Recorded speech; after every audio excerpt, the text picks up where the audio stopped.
Hello Universe, it's Gypsy. Thank you so much for dropping by my channel. This is my Pan as Old as Time project. In this project with the Fantastic Ladies, we went through our makeup collection and chose our oldest palette and decided to pan it for the year of 2019. My oldest palette is, and I keep getting the year wrong, is my Avon 1992 palette. This is what she looks like. Open her up, cover the mirror, and let you have a look. I've glued 4 additional colors into this palette. Originally she had 8 and 2 blushes, 8 eyeshadows and 2 blushes. 2 of them are completely used up. I'm using the space where I glued one in. So this is where I glued one in. This is where a wand used to rest, and I glued 3 in. This pan is done. It's empty. This one's got nice dip. This one's starting to get some wear. So they're not original to the pan. There are 6 in here still that are original to the palette. The turquoise, the brown, the olive, the black, the green, and this frost brown. So I'm going to give you a real close-up so you can see that I've got pan on all my products now.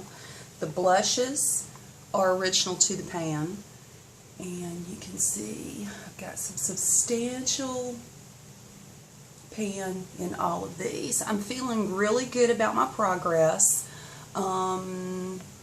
This product had been untouched when I started it in January. This product had pan, and the pan was about the size of that one. So I'm wearing it down. I really need to focus on that and get it knocked out. But I like to enjoy and play with my colors. And sometimes the Pan That Palette of the Week project that I bring in, I'll end up only using these to set the brown eyeliner that I'm panning in a project called Panning My Mental Health. The palettes that I play with each week have a lot to do with how much I reach into this. I do reach into it every day. I do wear makeup 7 days a week. So it does get touched, but it may or may not get touched a lot. It may only be to set the eyeliner. They are dark colors. They do blend well. They do play well. I know this is an older product, and we always talk about products going bad. This product is performing beautifully. I still love it. I'm going to miss it when it's gone. I know that sounds crazy, but it's a performer, guys. It just does great work. So this is what she looks like. I think I'm going to try and focus on this one. I may have to franken it with some of the black later on, because the brushes I use, it just gets harder and harder to reach into these edges to pick up your color when you're trying to use a product up. This I've enjoyed. Sometimes it comes off looking more blue than turquoise, depending on the colors that I've played with, that's played along with it. The e.l.f. over here in the corner that I glued in, or it might even be a Sally's product, but it looks like those baked e.l.f.'s. It's gotten worn down, but there aren't dips into it. These 2 colors I've actually pried out and replaced, and they're the colors that I end up wearing under the brow. They're different brand products. They might be Revlon, they might be Maybelline, they might be L'Oreal. I depotted a bunch of my smaller palettes, and that's why I can't tell you what the brand name is. So there's a nice, good, close look at her. I will say that this black is not one of the stark blacks. It's a buildable black.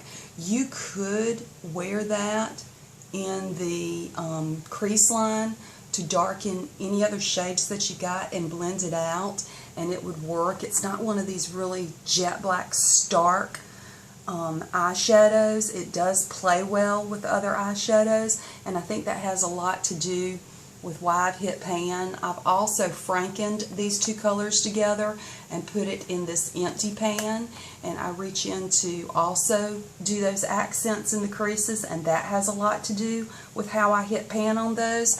If you've got black in one of your projects, guys, consider franking panning it with something else, blending it, and see if it helps you use it, because you know, I hate to waste eyeshadow. It has a lot to do with my compulsive addictive nature and loving to have all these eyeshadows. I would hate to pan everything in here and throw that black out. I would depot that and put it into a Z palette. I think most of us, you know, panners, we have a love of makeup and we have an addiction of makeup. And the declutters, I just watched declutter, and she threw out or got rid of 25 palettes out of a 100 palette collection. I can't do that. I'm not there yet. And honestly, I don't want to be. I don't want to throw away makeup. I want to use my makeup. So that's an idea. I've also tried to add black to poor performing mascaras to see if it would thicken the mascaras up. It did okay. It thickened it up. You had to add eye drops to keep it working. And it was just a hack that I used with a really inexpensive mascara, a mascara that if I ruined it, it wouldn't break my heart because it was in part of a multi-pack. So that's another way that I've used black eyeshadow.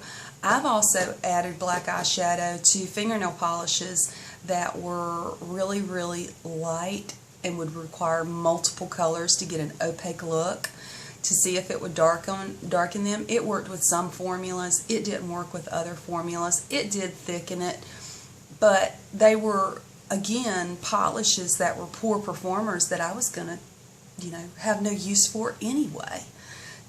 I ended up using a lot of the polishes in crafting, so I didn't have to throw them out, and cut my collection down considerably by using fingernail polishes and alternative uses.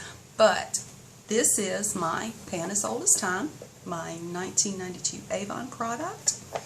I am working my way through it. I'm feeling really good about my progress. This red blush is hard for me to wear because I'm so pale. I've got it on today. It kind of steals the show. And I've been reaching into other blushes and other bronzers to just try to make it work better.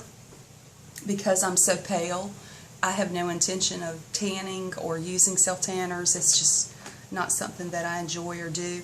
I also reach into a highlighter, and I'll put it on top of it if I've put a little bit too much on. And those are just a few of the little hacks that I do to make some of these more wearable for me. I'm not going to say that there's anything in my collection that I've mastered. I'm still learning. Every day I learn a little bit more, and I think that I've learned a lot as a result of panning, and I really appreciate this community, guys. Thank you so much for stopping by. If you haven't subscribed, feel free to. I love making new friends, and I will see you again in a month to give you an update on my Pan as Old as Time. Have a great day, guys. Toodaloo.